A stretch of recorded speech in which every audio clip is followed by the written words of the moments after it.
우리가 주일 낮 시간에 예배에 대해서 시리즈로 살펴보고 있습니다. 하나님께서 함께 하시는 참 귀한 시간입니다. 오늘은 헌금으로 드린 예배에 대해서 살펴보겠습니다. 오늘 본문에 보면 이 구절은 이제 빌립보 교회에는 그 사도 바울이 사역하는 곳마다 이렇게 사도 바울을 돕고 후원했던 그런 교회거든요. 그래서 사도 바울의 사역을 돕기 위해 헌금을 보낸 것에 대해서 말하는 구절입니다. 이 구절이. 그러면서 뭐라고 말하느냐 하면 그 헌금에 대해서 이는 받으실 만한 향기로운 제물이요. 여기 제물이라면 sacrifice란 말이잖아요. 그러니까 헌금은 하나님이 받으시는 하나님 앞에 향기로운 제사다, 예배다 이렇게 말합니다. 그러면서 하나님을 기쁘시게 한 것이라 이렇게 말합니다. 이와 같이 헌금은 우리의 예배의 한 중요한 부분이고 하나님이 기쁘게 받으시는 향기로운 예배입니다.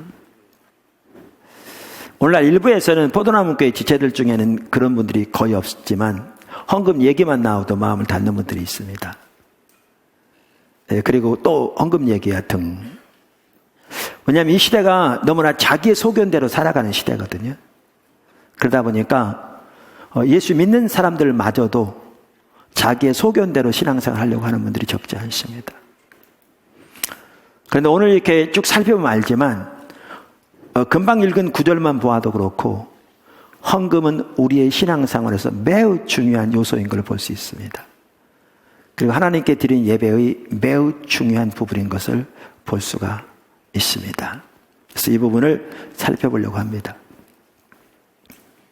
첫째, 헌금은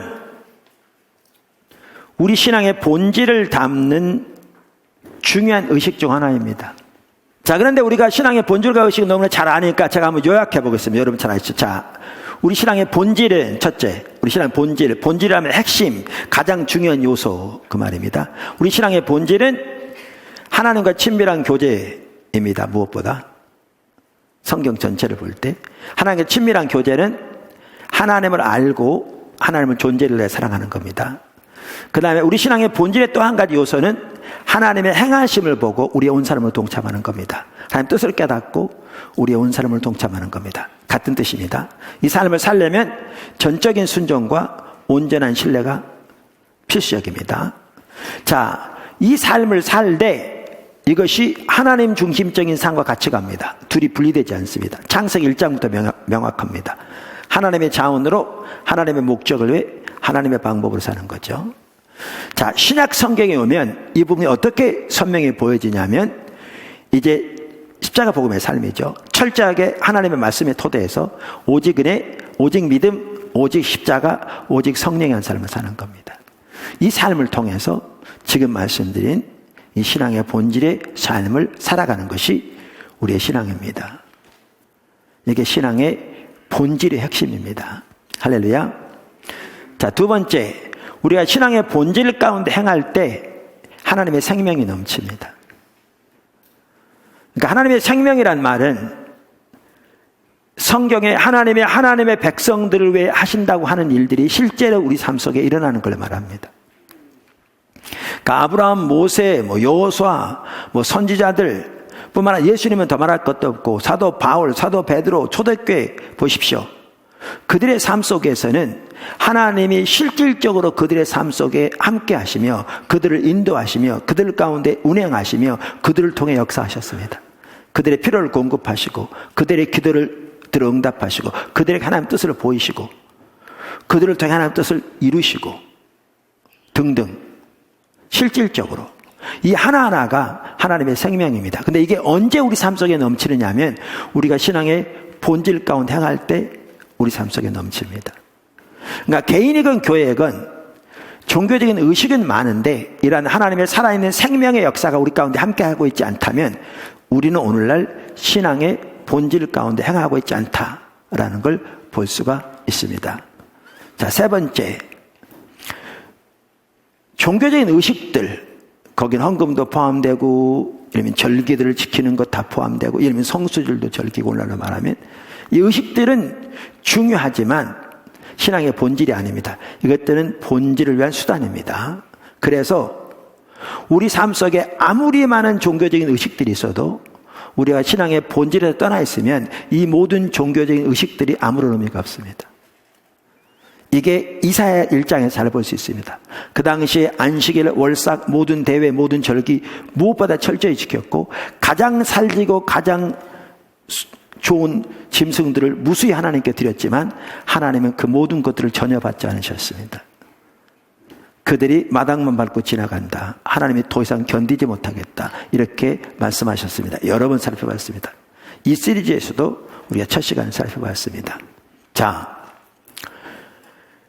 신앙의 본질과 의식의 관계를 말씀드렸는데, 그렇다고 해서 의식이 안 중요하다는 얘기는 전혀 아닙니다. 하나님의 명령하신 의식은 매우 중요합니다.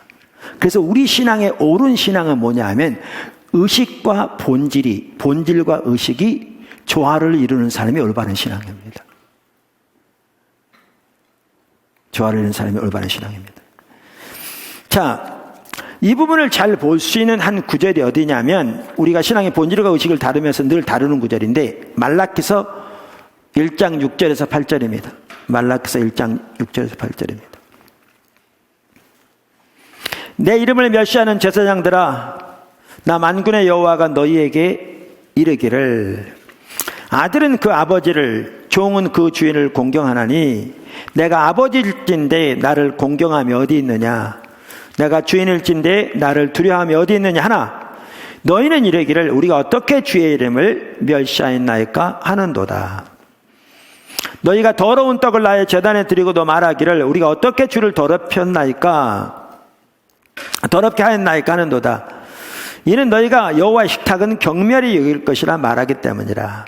만군의 여호와가 이르노라, 너희가 눈먼 희생 제물을 바치는 것이 어찌 악하지 아니하며 저는 것 병든 것을 드리는 것이 어찌 악하지 아니하냐. 이제 그것을 너희 총독에게 드려보라. 그가 너를 기뻐하겠으며 너를 받아주겠느냐. 여기에 보면 말라기 시대에는 제사장들로부터 하나님을 멸시했습니다. 근데 본인들은 몰랐죠. 그 사실을 지금 6절에서 볼 수 있습니다.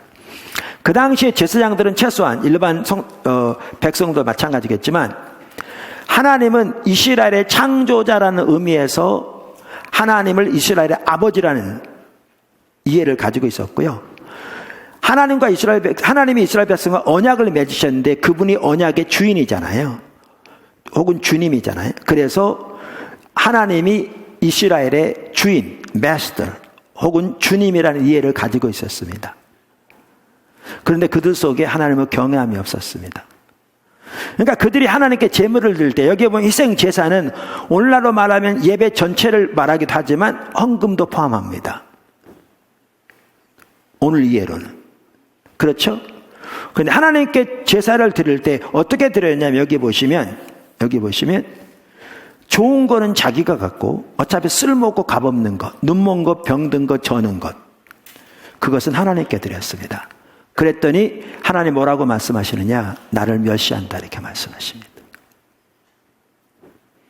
하나님께서 명하신 의식들은 중요합니다. 우리에게 그 의식들마저 없다면 우리는 오래전에 하나님을 떠난 것입니다. 하나님 멸시한다는 말과 하나님 버린다는 말이 같은 뜻이라고 우리가 여러 번 성경에서 보았잖아요. 그래서 우리의 신앙이 올바로 되려면 신앙의 본질과 의식이 조화를 이루는 삶을 살아야 합니다. 여러분의 삶에는 신앙의 본질과 의식이 조화를 이루고 있습니까? 아니면 여러분의 삶엔 의식만 있고 신앙의 본질은 없습니까? 그건 껍데기뿐입니다. 아니면 여러분의 삶에는 신앙의 본질은 있는데 의식은 없습니까? 그건 불가능합니다. 그런 사람은 존재하지 않습니다. 왜냐하면 우리가 하나님을 알고 존재를 내 사랑하면 당연히 하나님이 기뻐하신 의식들 가운데 함께하게 되어 있습니다. 의식은 하나님을 알고 사랑하는 하나님과 친밀한 교제를 위한 수단이기도 하거든요.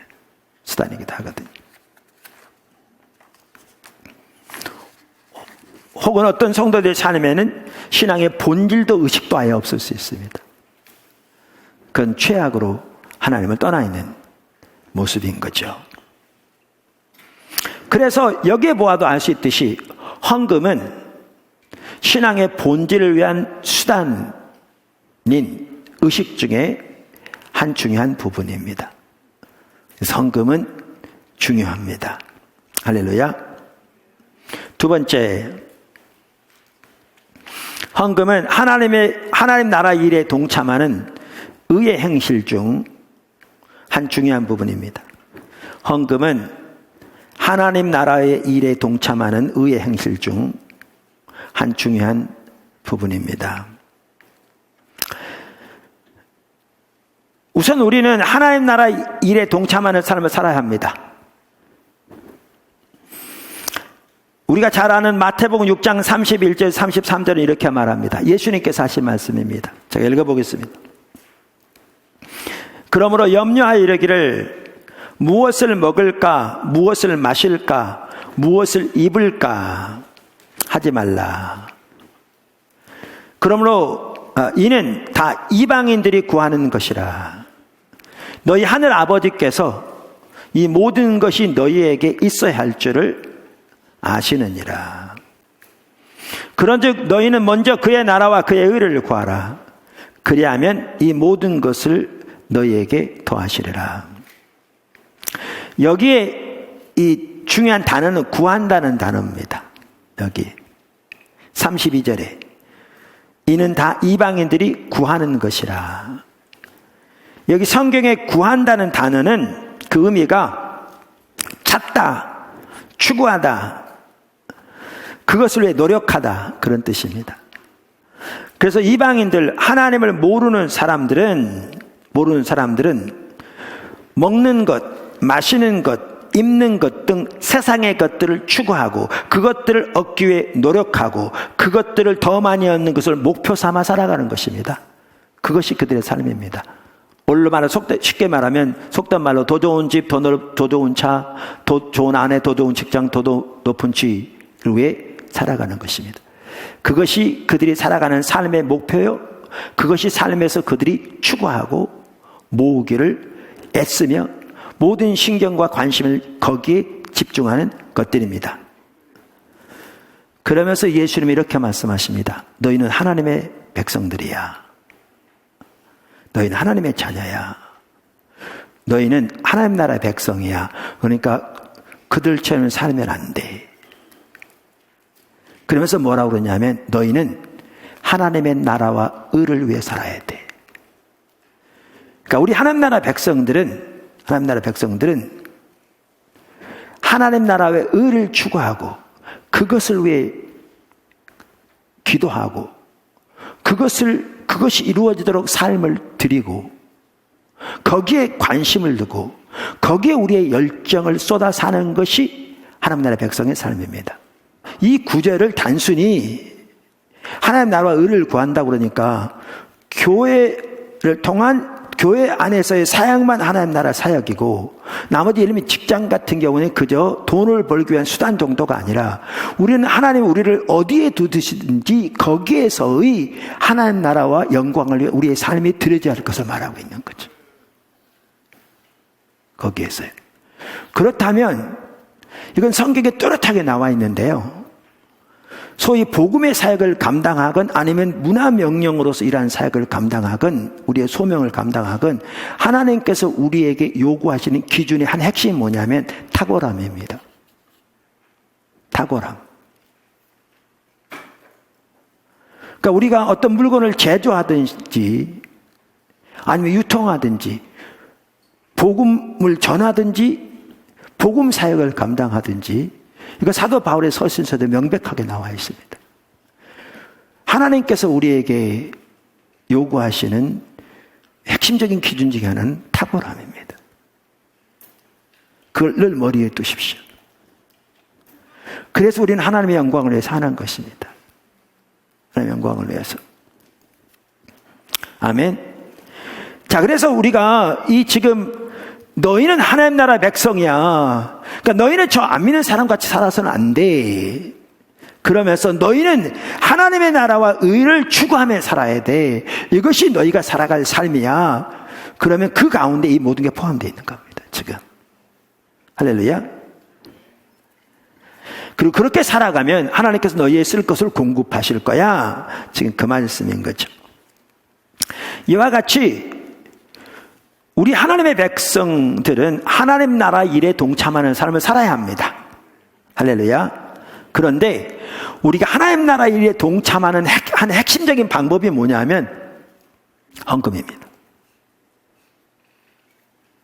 하나님 나라 일에 동참하는 한 핵심적인 방법이 헌금입니다. 그러니까 동일한 마태복음 6장, 지금 마태복음 6장에서 예수님이 이렇게 말씀하셨는데요. 마태복음 6장에 보면, 그러니까 우리에게 하나님 나라를 추구하는 삶을 살라고 말씀하시면서 이 하나님 나라의 일에 동참하는, 하나님 나라의 의에 동참하는, 그것을 의의 행실이라고 부릅니다.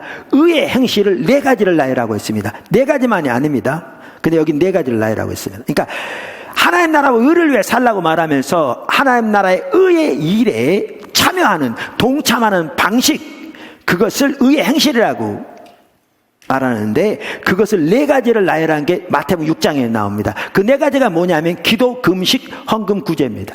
이 마태복음 6장에. 그래서 헌금이 하나님 나라와 하나님의 의가 이루어지도록 그 하나님의 일에 우리가 동참하는 중요한 한 가지 방법입니다. 성경에. 중요한 방법입니다. 한번 보실까요? 마태복음 6장 19절부터 24절 한번 보시죠. 여러분 직접 성경을 보시죠. 여러분 마태복음 5장부터 7장까지가 산상수훈입니다. 그러니까 산상수훈은 뭐냐 하면 마태복음은 예수님이 전파하신 메시지가 하나님 나라의 메시지였다는 걸 강조하고 있거든요. 그리고 그 하나님 나라의 메시지를 전체로 요약해 놓은 게 산상수훈입니다. 그러니까 이게 뭐냐 하면 하나님 나라 백성으로서 우리가 살아야 할 삶의 핵심적인 내용을 요약해 놓은 게 마태복음 5장부터 7장입니다. 그러면서 6장에 이 부분을 다루고 있습니다. 자, 6장 19절 보십시오. 너희를 위하여 보물을 땅에 쌓아두지 말라. 거기는 좀과 동록이 해하며 도둑이 구멍을 뚫고 도둑질하느니라. 오직 너희를 위하여 보물을 하늘에 쌓아두라.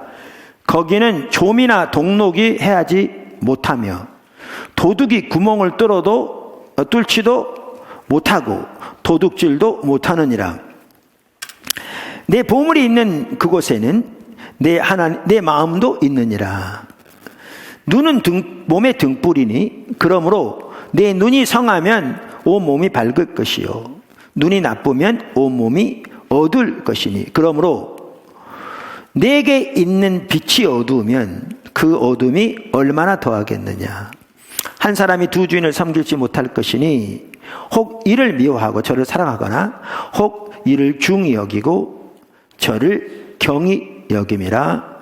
너희가 하나님과 재물을 겸하여 섬기지 못하느니라. 보십시오. 의의 행실에 대해서 말하면서 하나가 헌금입니다. 그 웨인 구르덤 같은 경우는 조직신학자입니다. 귀한 개혁주의 학자인데 그분이 그 내용 중에 뭐라고 그러냐면 돈은 선한 것이다 그래요. 돈은 선한 것이다. 그런데 모든 선한 것이 다 그렇게 될 수 있듯이 우상이 될 수 있다. 우상이 될 수 있다. 자, 그럼 이렇습니다. 돈은 선한 건데 하나님 나라와 의를 위해 드려지는 삶을 될 때 이것이 하나님을 섬기는 것이죠. 그런데 아까 말라기대 사람들처럼 하나님을 나의 아버지라고 더 구체적인 의미에서 신약시대에 그분이 나의 주님이라고 고백할지 몰라도 살아간 삶의 방식이 더 많은 돈, 더 안락한 삶, 더 높은 지위, 세상의 사람들과 똑같은 삶의 목표와 삶의 그 목적을 가지고 살아간다면 그게 우상이 되는 거죠. 그러면서 그렇게 되면 하나님과 돈을 동시에 섬길 수 없다고 말함으로써 참다운 신앙생활이 전혀 가능하지 않을 뿐만 아니라 이 삶을 살게 되면 영적인 눈이 어두워질 거고 말하는 거죠. 이 19절. 세 번째, 헌금은 우리가 살아야 할 청지기 삶의 한 중요한 부분입니다. 헌금은 우리가 살아야 할 청지기 삶의 한 중요한 부분입니다. 우선 성경에 의하면 우리의 삶은 청지기의 삶이라고 말하고 있는 거 아시죠? 아멘. 침례교인의 이상이란 그 소책자가 있습니다. 미남 침례교단에서 이렇게 성도들을 위해서 만든 소책자입니다. Baptist Ideals라는 책인데요. 그 소책자에 보면 이런 내용이 들어 있습니다. 그리스도인의 청지기 직분은 하나님 안에서 인간의 생명, 재능, 시간 그리고 물질을 복음 선포와 기독교 봉사에 책임 있게 쓰는 것을 의미한다. 복음을 증거함에 있어서 청지기 직분은 우리가 존재하며 소유하는 모든 것이 성스러운 위탁물로 하나님께 받은 것임을 인정하는 데 근거를 두고 있다.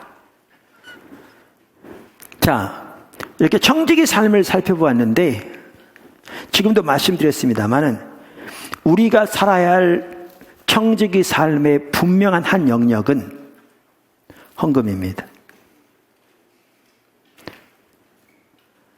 아까 학자들이 그렇게 청지기 삶을 요약해 놓은 부분에도 나오지만 성경이 그것을 명확하게 말하고 있습니다. 그게 어디 나오냐면 그 한 구절이 누가복음 16장에 나옵니다. 누가복음 16장.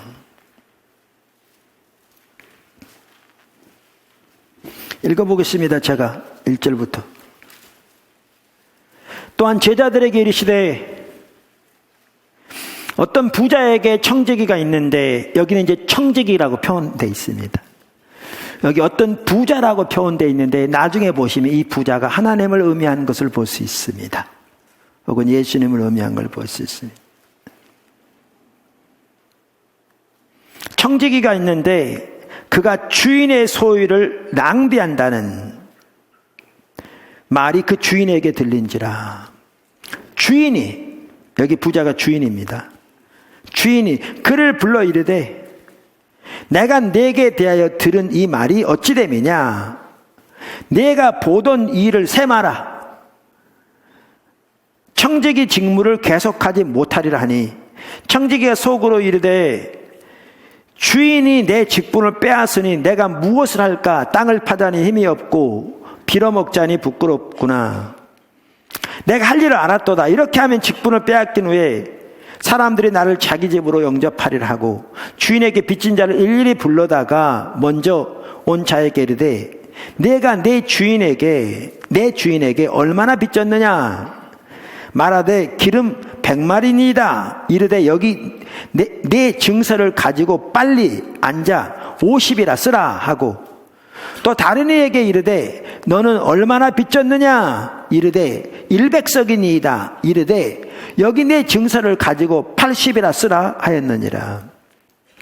주인이 이 옳지 않은 청지기가, 어떤 청지기가? 옳지 않은 청지기가, 여기 옳지 않은 청지기가 이를 지혜롭게 하였으므로 칭찬하였으니 이 세대 아들들이 자기 세대에 있어서는 빛의 아들들보다 더 지혜로움이니라. 여기 보십시오. 이 지혜가 하나님의 지혜 아닌 걸 기억하셔야 합니다. 지혜롭게 하였다 칭찬했단 말은요, 잘했단 말이 아니에요. 뭐냐면 이 지혜를 무슨 지혜라고 표현하냐 하면 이 세대의 지혜라고 표현해요. 그러면서 이 세대에서는 이 세대 속한 자들이 빛의 아들들보다 더 지혜롭다고 말함으로써 이게 빛의 아들들의 지혜, 즉 위로부터 나오는 하나님의 지혜가 아닌 걸 볼 수 있어요. 다른 사람들이 이런 구절을 잘 이해하지 못하니까 이 구절을 오해하는데요. 그래서 이 지금 아까 뭐라고 그랬냐면 그 옳지 않게 행한 사람이라고 그랬잖아요. 이 사람을. 이 옳지 않은 청지기라고 그랬는데 옳지 않은 청지기를 지금 칭찬한 내용이 아닙니다. 여기 보시면. 자, 그러면서 이렇게 말합니다. 내가 너희에게 말하노니 불의한 재물로 친구를 사귀라. 그리하면 그 재물이 없어질 때 그들이 너희를 영주할 처소로 영접하리라. 자, 이러니까 이제 이 구절을 갖다가 잘못 오해하는 부분이 있는데요. 저는 이 부분이 아까도 말한 지혜가 하나님께 온 지혜가 아니고요. 여기에 영주할 처소도 천국을 말하는 거라고 생각하지 않습니다. 다음 부분 더 명확합니다. 자, 그러면서 하나님이 10절에 뭐라고 그러냐? 지극히 작은 것에 충성된 자는. 아까 그 불의한 청지기는 충성된 자가니까 안 충성된 자입니까? 안 충성된 자입니다. 그를 지금 칭찬하고 있는 내용이 전혀 아닙니다.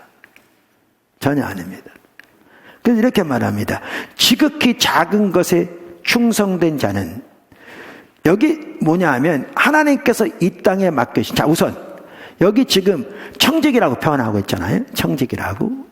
근데 조금 이따 읽어보면 알겠지만 청지기 중에서도 구체적으로 재물을 말하고 있습니다. 이 구절에서는. 그러니까 아까 말한 달란트는 우리의 생명과 시간과 물질 재능 전체를 말한다고 볼 수 있는데, 이 구절에서 지금 청지기라고 부르고 있는데, 청지기로서 주인의 것을 맡았는데 이 경우에는 구체적으로 재물을 의미하는 걸 볼 수 있습니다. 여기에서. 그래서 하나님께서 우리에게 청지기로서 맡겨주신 한 가지가 뭐냐면 재물입니다. 그러면서 여기 보면 뭐라고 말하냐면, 여기에 작은 것에 충성된 자라고 말하면, 이 땅에 있는 것을, 작은 것에. 그런 자가 큰 것에도 충성되겠고, 이 큰 것은 뭘 의미하냐면 이따 나오지만 하늘나라에서 받을 상급을 말합니다. 하늘 받을 상급 말합니다. 되게 충성되고, 지극히 작은 것에 불의한 자는 큰 것에도 불의하리라. 그러면서 너희가 만일 불의한 재물에도 충성하지 아니하면 누가 참된 것으로 맡기겠느냐. 여기에 불의한 재물이란 말은요, 이 땅에서 돈이 불의하다는 얘기가 아닙니다. 지금 대조하고 있는 건데, 하나님께서 그날에 주실 것에 비하면 불의한 것이라 그 말입니다. 그만큼 하나님이 참된 것을 그날에 우리에게 상급으로 주실 거라, 지금 그 얘기입니다. 이 구절에 그 얘기입니다. 그러면서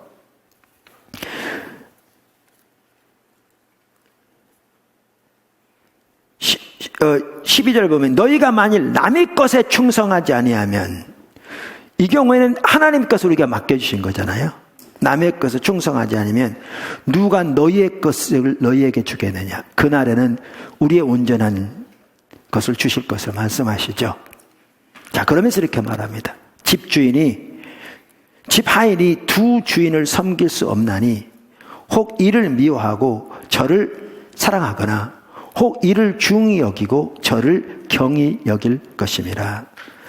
너희는 하나님과 재물을 겸하여 섬길 수 없느라. 이걸 보면 명백하게 여기에 청지기 직분이 재물에 대한 것임을 볼 수 있습니다. 근데 이 구절을 올바로 이해하려면 제일 중요한 구절이 지금 이 구절이고요. 재물에 대한 것이고요. 이 구절을 올바로 이해하는 힌트가 뭐냐? 다음 절입니다. 다음 절입니다.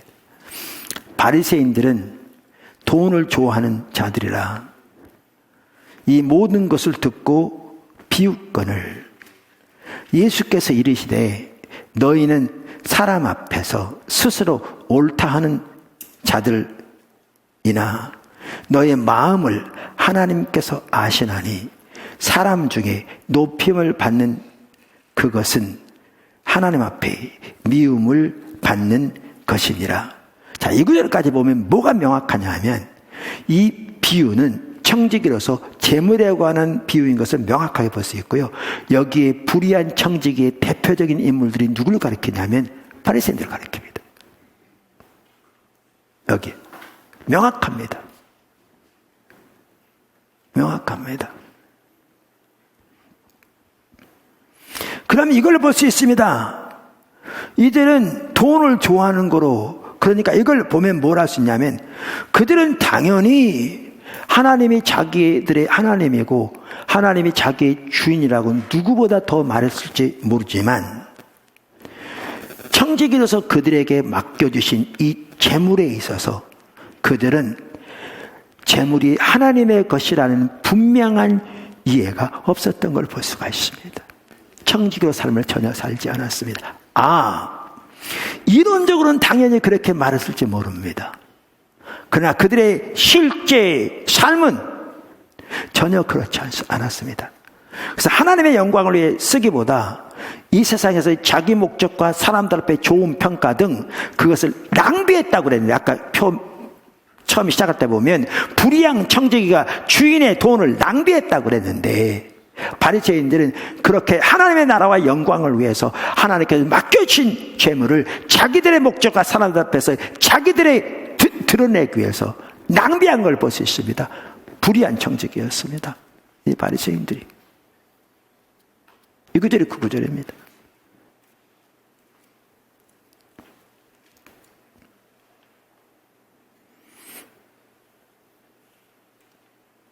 그래서 이와 같이 우리가 하나님께서 우리에게 재물을 맡겨주셨는데, 사람마다 달리 어떤 사람에게는 5달란트를, 어떤 사람에게는 2달란트를, 어떤 사람에게는 1달란트를. 근데 여러분 이거 아십니까? 이제 어느 교회들은 이렇게 헌금 바구니를 뒤에다 이렇게 헌금함을 넣어놔요. 왜냐하면 바구니 돌리면 이렇게 안 내면 창피하고 그래가지고 그래서 그 목적은 아닌데. 근데 우리는 바구니 돌립니다. 인터넷으로 많이 하죠.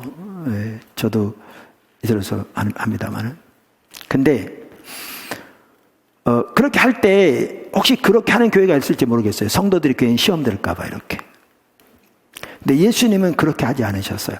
예수님은요, 예루살렘 성전에 사람들 헌금 드리는 거 보고 그 앞에 지켜보고 있어요. 이렇게. 얼마를 드리는지. 왜냐하면 이 부분이요, 우리의 신앙의 중요한 부분이에요. 청지기로서 하나님 나라의 사역에 드림에 우리 신앙의 매우 중요한 부분이에요. 그래서 예수님은 사람들이 적당히 하기를 기대하지 않았어요. 지켜보고 있었어요. 지켜보고 있었는데 많은 부유한 사람들이 많은 헌금 드렸을 때 감동하지 않았어요. 근데 과부가 엽전 2입을 드렸을 때 크게 감동하시면서 다른 모든 사람보다 더 많이 드렸다고 그랬어요. 왜 그런 줄 아십니까? 어떤 사람에게는 5달란트를 주셨어요. 하나님이. 어떤 사람에게는 2달란트를 주셨어요. 어떤 사람에게는 1달란트를 주셨어요. 우리가 이 땅에서 나름대로 열심히 노력하고 열심히 쓰지만 부만 하더라도 하나님이 우리에게 주신 것이 달라요.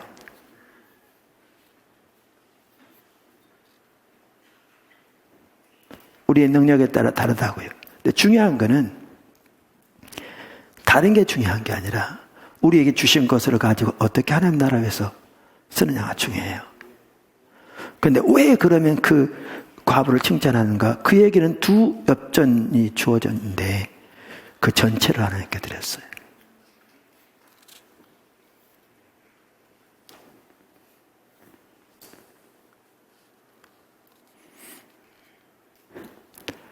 바리새인들은 재물에 있어서 천한 청지기가 아니었습니다. 그러니까 하나님을 올바로 섬길 수 없었습니다. 여기 명백하게 말하는 것처럼.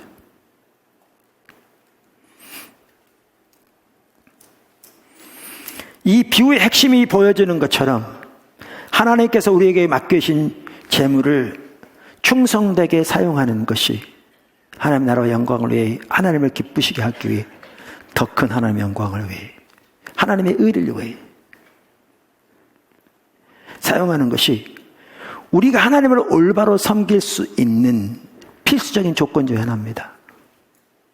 성경에 보면 우리가 물질에 있어서 다른 부분도 마찬가지겠지만 선한 청지기의 삶을 살지 않고 하나님을 올바로 섬길 수도 알 수도 없습니다. 그래서 하나님께서 하나님과 재물을 동시에 섬길 수 없다 이렇게 말씀하신 겁니다. 그래서 하나님, 돈은 선한 것이지만 선한 것이 우상이 될 수 있듯이 하나님이 우리에게 맡겨주신 거니까 선한 거죠. 달란트. 근데 그것을 가지고 하나님의 영광을 위해 쓰기보다 자기의 목적만을 위해, 자기의 안락만을 위해, 자기의 영달만을 위해 사람들 앞에 자기만 잘 보이기 위해 쓴다면, 하나님께서 우리에게 주신 것을 가지고 우리가 누리는 것도 하나님 우리에게 주신 축복 중에 하나입니다. 가난하게만 살아라 그 얘기는 아닙니다.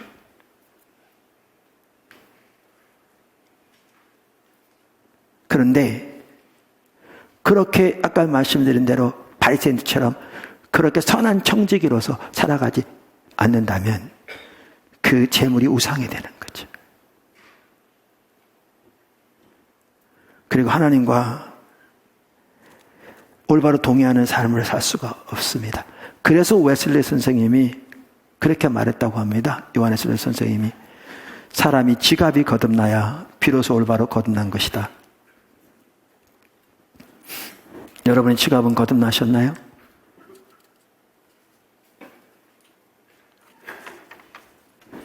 자, 보십시오.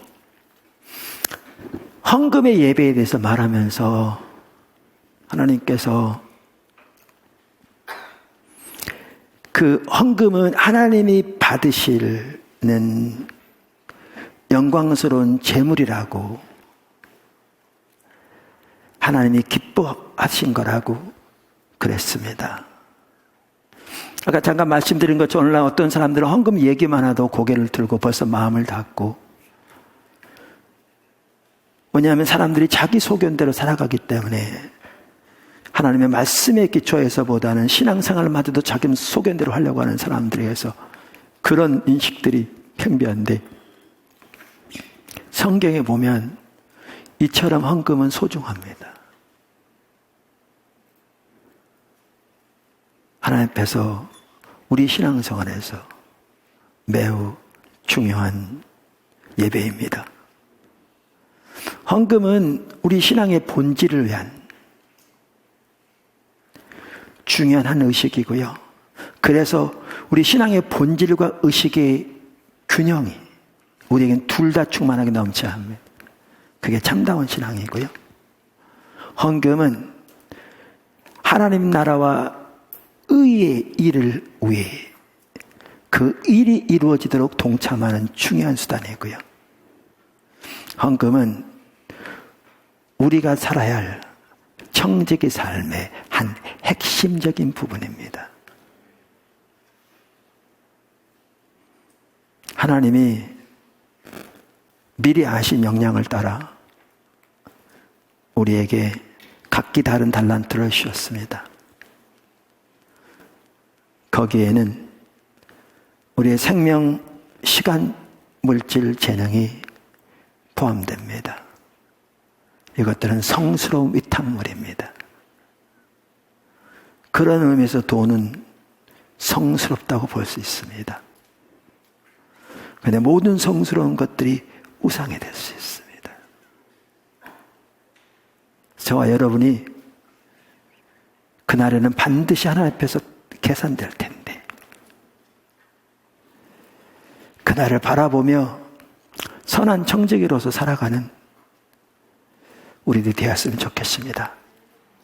그렇게 되는 모든 포도나무 교회 성도들 되기를 예수는 축복하고, 그래서 우리가 그날에 설 때 정말 주님 앞에 내가 작은 일에 충성했으니 많은 것으로 내가 내게 주리라, 그러면서 주님이 말씀하신 그 영광스러운 그 상급이 여러분에게 넘치게 되기를 주님으로 축원합니다.